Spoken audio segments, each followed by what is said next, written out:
Orang yang tidak pernah menyakiti, tapi justru disakiti. Ada orang yang hidupnya sederhana.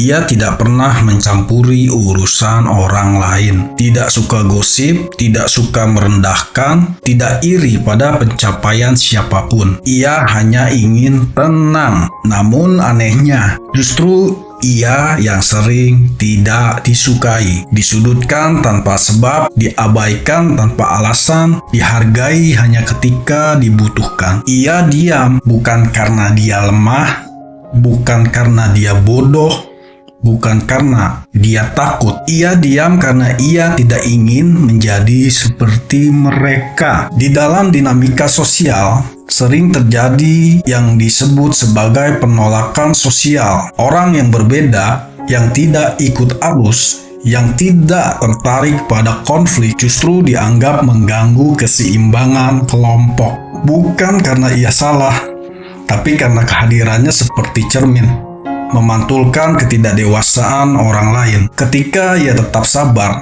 maka mereka semakin berani. Ketika ia tidak melawan, mereka merasa menang. Ketika ia membela diri, mereka terkejut berkata, "Wih, dia berubah tuh." Padahal yang berubah bukan dia.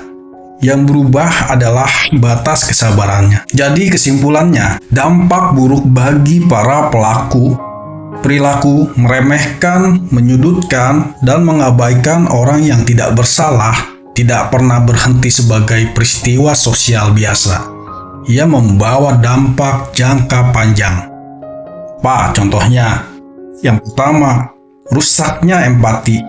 Orang yang terbiasa mentertawakan, meremehkan, atau mengucilkan akan kehilangan kepekaan hati. Lama-lama mereka sulit merasakan bersalah. Empati mereka tumpul. Yang kedua, ketergantungan pada dominasi. Mereka akan terbiasa merasa kuat hanya jika ada yang lebih lemah. Ini membuat mental mereka rapuh. Saat bertemu orang yang lebih tegas atau lebih kuat, mereka pasti runtuh. Yang ketiga, lingkungan jadi nggak sehat. Budaya menyudutkan menciptakan ketakutan kolektif. Orang-orang mulai merasa takut berbeda, takut jujur, takut menjadi diri sendiri. Akhirnya semua hanya memakai topeng. Digarisbawahi. Akhirnya semua hanya memakai topeng. Yang keempat, reputasi sosial hancur diam-diam. Orang yang